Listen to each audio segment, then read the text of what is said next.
सभी विद्यार्थियों का एक बार फिर से स्वागत है सक्सेस फर्स्ट यूट्यूब चैनल में। विद्यार्थियों, आज हम साइंस की एक नई सीरीज शुरू कर रहे हैं जिसके अंदर ऑप्शनल क्वेश्चन है और उस ऑप्शनल क्वेश्चन के विस्तार हैं। तो ये क्वेश्चंस किन किन के लिए महत्वपूर्ण है, सबसे पहले उनको समझिएगा। जो भी 10वीं बोर्ड की तैयारी कर रहे हैं उनके लिए इम्पोर्टेंट है। जो विद्यार्थी रीट की तैयारी कर रहे हैं उसके लिए बिल्कुल रामबाण साबित होगा, और अन्य कोई भी विद्यार्थी जो कंपटीशन की तैयारी कर रहा है उन सभी के लिए ये जो प्रश्न हैं बहुत ज़्यादा महत्वपूर्ण रहने वाले हैं। क्योंकि प्रश्न तो महत्वपूर्ण रहेंगे ही रहेंगे, इसका जो मैं आपको विस्तार समझाऊंगा वो और महत्वपूर्ण होने वाला है। सबसे पहले समझिएगा पहला प्रश्न कह रहा है कि प्रतिरक्षा में प्रयुक्त कोशिकाएं नहीं हैं। जो हमारी प्रतिरक्षा होती है, हमारे शरीर के अंदर जो इम्यूनिटी होती है, इम्यूनिटी जो होती है हमारे शरीर के अंदर, जो हमारे शरीर के अंदर इम्यूनिटी होती है, प्रतिरक्षा होती है, वो कौन सी कोशिकाएं प्रोवाइड नहीं कराती हैं? नहीं, ये सब आपको पकड़ना है कि कौन सी कोशिकाएं प्रतिरक्षा के अंदर प्रयुक्त नहीं होती हैं। सबसे पहला ऑप्शन देखिए, अस्थि मज्जा। अस्थि मज्जा जिसको बोन मैरो भी कहते हैं। अस्थि मज्जा में रक्त का निर्माण होता है, रक्त का निर्माण होता है। और सीधी सी बात है, जिस भाग के अंदर अगर रक्त का निर्माण होगा तो वह प्रतिरक्षा में भाग लेगी ही लेगी। तो अस्थि मज्जा जो है वो रक्त का निर्माण करता है, जिसके कारण ये प्रतिरक्षा में प्रयुक्त कोशिकाएं होती हैं। तो पहला तो बिल्कुल सही हो गया। दूसरी बात करते हैं प्लेटलेट्स की। प्लेटलेट्स हमारे शरीर के अंदर एक रक्त का ही भाग है। अगर हम रक्त की बात करें तो रक्त को हम दो भागों में बांटते हैं। एक भाग होता है रक्त का प्लाज्मा और दूसरा इसका भाग होता है कणिका। तो जो विद्यार्थियों कणिका भाग है, इस कणिका भाग को आगे हम तीन भागों में डिवाइड करते हैं, आरबीसी, डब्ल्यूबीसी और प्लेटलेट्स। तो जो ये कणिका है, इस कणिका का तीसरा प्रकार कौन सा है? प्लेटलेट्स है, जो कि हमारे शरीर के अंदर रक्त का थक्का जमाने में सहायता करता है। तो प्लेटलेट्स भी हमारे शरीर के अंदर प्रतिरक्षा के अंदर प्रयुक्त होने वाली एक कोशिका है। तो दूसरा ऑप्शन भी हमारा इस प्रश्न के लिए क्या है? सही है। देखिए, प्रतिरक्षा में प्रयुक्त कोशिकाएं नहीं है में तीसरा ऑप्शन दिया गया आमाशय। आप सभी जानते हैं कि हमारे शरीर के अंदर जो आमाशय है, ये आमाशय क्या काम करता है? ये हमारे शरीर में भोजन को पचाने का काम करता है, यानी कि पाचन क्रिया में सहायता करता है। इसका प्रतिरक्षा से किसी प्रकार से कोई संबंध नहीं है। तो यहाँ पे जो ये आमाशय होगा ये इस प्रश्न के लिए सही उत्तर हो जाएगा, यानी कि यह प्रतिरक्षा में भाग नहीं लेता है। डब्ल्यूबीसी अभी मैंने बता दिया, कणिका का ही क्या प्रकार है? डब्ल्यूबीसी प्रकार है। इसके कारण ये भी प्रतिरक्षा में भाग लेगा। लेकिन इन चारों में आमाशय हमारे शरीर की वह कोशिका है जो प्रतिरक्षा में भाग नहीं लेती है। ठीक है, ये प्रश्न आपको अच्छे से समझ में आ गया होगा।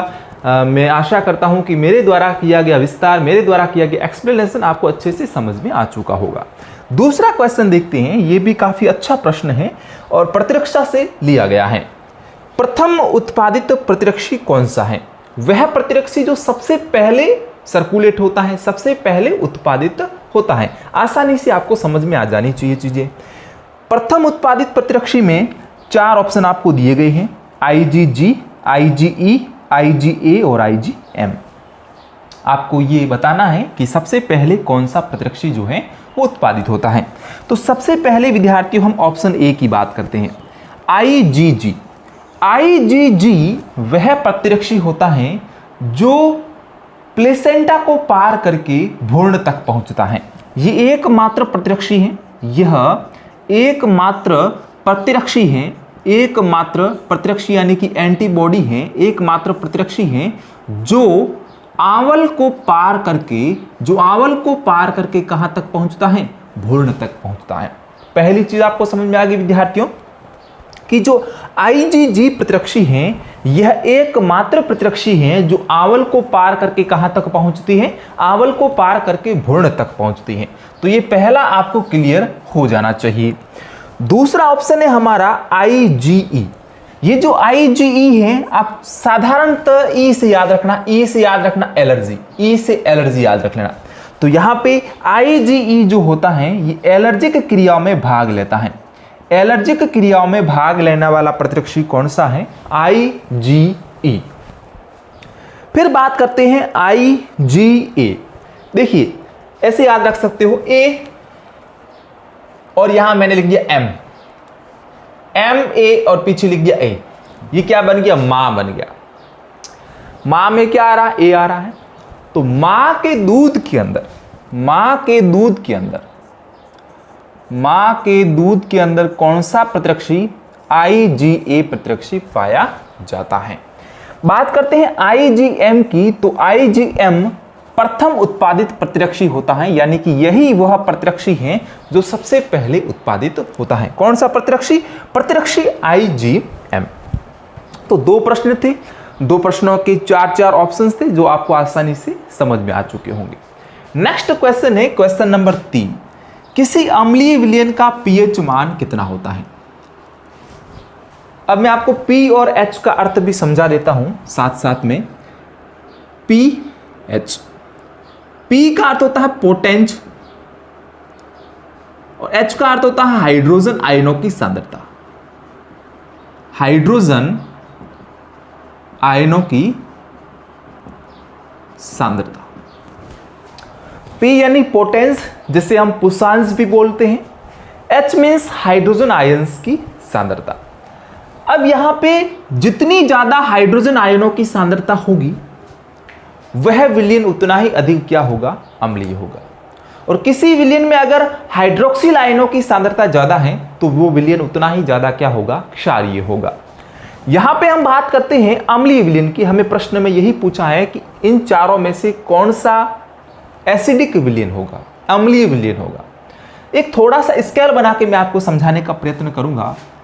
ये मैं एक छोटा सा स्केल बना रहा हूं, इसको मैं हटा देता हूं अभी। ये मैं स्केल बना रहा हूं। इस स्केल में फॉर एग्जांपल ये 0 है, 0 से लेकर ये संख्या आ गई 7 और 7 से लेकर ये संख्या कितनी आ गई? 14 आ गई। ध्यान क्या देना है? ध्यान आपको देना है 7 पर। अगर आपने 7 पे फोकस कर लिया तो आपको प्रश्न अच्छे से समझ में आ जाएगा। यहां पे मैंने 7 पे गोला किया। अब 7 की ये है बाईं तरफ और 7 की ये है दाईं तरफ, इतना ही ध्यान रखना। 7 के इधर की तरफ यानी कि बाईं तरफ वाले जितने भी आपके अंक होंगे, जितने भी अंक होंगे वो आपके कैसे होंगे? अम्लीय विलयन के पीएच मान वाले होंगे। और 7 से ज्यादा है, इसका मतलब उस विलयन का जो पीएच मान है वो 7 से ज्यादा है, इसलिए विलयन कैसा होगा? क्षारीय होगा। तो यहां पे दाईं तरफ वालों को तो मैं कहूंगा क्षार और बाईं तरफ वालों को मैं क्या कह दूंगा? मैं कह दूंगा अम्ल। आपको इस चीज समझ में आ रही होगी कि 7 से कम है तो वो अम्ल है, 7 से ज्यादा है तो वो क्षार है। अगर विद्यार्थियों 7 है ना, 7 को हम कहेंगे उदासीन, न्यूट्रल, उदासीन। अगर किसी विलयन का मान 7 है, एग्जैक्ट 7 है, तो वह न्यूट्रल होता है। जैसे कि वाटर हो गया, जैसे कि नमक का हो गया, नमक NaCl, वो भी कैसा होता है? वो न्यूट्रल होता है। वो न तो क्षारीय होता है न तो अम्लीय होता है। वो अम्ल और क्षार दोनों का क्या होता है? लवण होता है। लवण होता है लेकिन उसका पीएच मान कितना होता है? 7 होता है। जैसे कि जल का भी 7 होता है जो कि शुद्ध जल होता है। अब देखिए प्रश्न संख्या 3 में पहला ऑप्शन है 7। 7 तो अम्लीय नहीं होगा, ये तो उदासीन होगा। हमें क्या पूछा है विद्यार्थियों? हमें तो अम्लीय पूछा है कि निम्न में से अम्लीय कौन सा होगा। पहला ऑप्शन 7 है। 7 हमारा अम्लीय नहीं होकर कि कौन सा है? उदासीन है, अम्लीय नहीं है। तो पहला ऑप्शन तो गलत हो गया। दूसरा देखिए क्या कहा? 7 से कम होगा तो अम्ल होगा। 3 7 से कम है, इसलिए इस प्रश्न के लिए हमारा बी ऑप्शन बिल्कुल सही हो जाएगा। 3 जो है, जिस विलयन का पीएच मान 3 होगा वो विलयन कैसा होगा? अम्लीय होगा। जिस विलयन का पीएच मान 4 5 6 होगा वो भी कैसा होगा? अम्लीय होगा। लेकिन जिस विलयन का पीएच मान 9 10 11 12 13 14 8 ऐसे है तो वो विलयन कैसा होगा? तो वो विलयन क्षारीय होगा। जैसे कि इस प्रश्न के अंदर ऑप्शन सी और ऑप्शन डी, ये दोनों पीएच मान किसके हैं? क्षारीय विलयन के पीएच मान है। चलिए चौथे प्रश्न में चलते हैं। मैं आशा करता हूं कि आपको तीसरा प्रश्न बहुत अच्छे से समझ में आ चुका होगा। चौथे प्रश्न की बात करते हैं कि धावन सोडा कौन सा है। आपको 4 ऑप्शन दिए गए हैं, सिलेक्ट करना है धावन सोडा या धोने का सोडा कौन सा है। धावन सोडा एक रूढ़ नाम है, इसका केमिकल नाम कुछ और होता है, वो आपको याद होना चाहिए। आप काफ़ी समय से पढ़ रहे हो। ये मैं ऐसे प्रश्न लेके आया हूँ जो मतलब काफ़ी बार, मतलब बहुत बार रिपीट हो चुके हैं और हर जगह पूछे जाते हैं, इसलिए मैं ऐसे प्रश्न लेके आया हूँ। और उन प्रश्नों में भी आपको कॉन्सेप्ट मिलेंगे, बिना कॉन्सेप्ट का मैं कोई भी प्रश्न लेके नहीं आऊँगा। यहाँ पे देखिए, यहाँ पे है NaHCO3। NaCO3 का आप रासायनिक नाम, सबसे पहले मैं एक ऐसे कॉलम बना देता हूँ ताकि आपको अच्छे से समझ में आ जाए चीज़ें। मेरा उद्देश्य एक ही है, आपको कॉन्सेप्ट को क्लियर कराना। देखिए इधर मैं लिख दूंगा रासायनिक नाम और इधर लिख दूंगा मैं रूढ़ नाम, ताकि आपको कोई कंफ्यूजन नहीं हो। NaHCO3 यह है सोडियम हाइड्रोजन कार्बोनेट, इसको हम कहते हैं सोडियम हाइड्रोजन कार्बोनेट। इसका एक और नाम है, वह भी रासायनिक नाम ही है, वो है सोडियम बाइकार्बोनेट। Sodium bicarbonate. तो NaHCO3 को आप सोडियम हाइड्रोजन कार्बोनेट कह सकते हो। अगर आप इसको सोडियम हाइड्रोजन कार्बोनेट कहना पसंद नहीं करते हो तो उसे आप सोडियम बाइकार्बोनेट भी कह सकते हो। ये दोनों नाम इसके कैसे हैं, रासायनिक नाम है। अब बात करेंगे NaHCO3 का रूढ़ नाम क्या है। तो इसका रूढ़ नाम है बेकिंग सोडा। इसका रूढ़ नाम है बेकिंग सोडा। शायद आपको यहां तक दिख नहीं रहा होगा, तो मैं यहां से यहां तक लिख दूंगा। इसका रूढ़ नाम है बेकिंग सोडा, या इसको हम कह सकते हैं खाने का सोडा। बेकिंग सोडा या खाने का सोडा, ये इसका रूढ़ नाम है, जबकि ये इसके रासायनिक नाम हो जाएंगे। तो इस प्रश्न के लिए ये तो बिल्कुल क्या होगा, गलत होगा। ये हमसे नहीं पूछा गया है, मैं आपको जानकारी के लिए बता रहा हूं। CaSO4 0.2H2O, ये किसका फॉर्मूला है। तो ये फॉर्मूला है हमारा कैल्शियम सल्फेट का। किसका फॉर्मूला है, कैल्शियम सल्फेट के साथ में 2 जल के अणु। कैल्शियम सल्फेट के साथ में कितने जल के अणु हैं, 2 जल के अणु हैं। और इसका जो रूढ़ नाम है विद्यार्थियों, वो जिप्सम है। क्या है, जिप्सम है। ये जिप्सम का फॉर्मूला है। प्रश्न आपको एग्जाम में घुमा के पूछा जा सकता है, मैं थोड़ा सा इसको एक्सप्लेन करना चाहूंगा विद्यार्थियों। देखिए ये आपके पास है कैल्शियम सल्फेट के साथ में 2 जल के अणु। अभी मैंने थोड़ी देर पहले बताया कि ये फॉर्मूला किसका है, ये है जिप्सम का फॉर्मूला। अब जब आप इसको विद्यार्थियों गर्म करोगे, इसको आप क्या करोगे, गर्म करोगे, तो इस प्रकार का आपको उत्पाद मिलेगा CaSO4 0.2H2O। अब आप देख रहे होंगे कि यहां तो 2H2O था, यहां कितना H2O था, 2H2O था। यहां पे कितना H2O बच गया, हाफ H2O बच गया।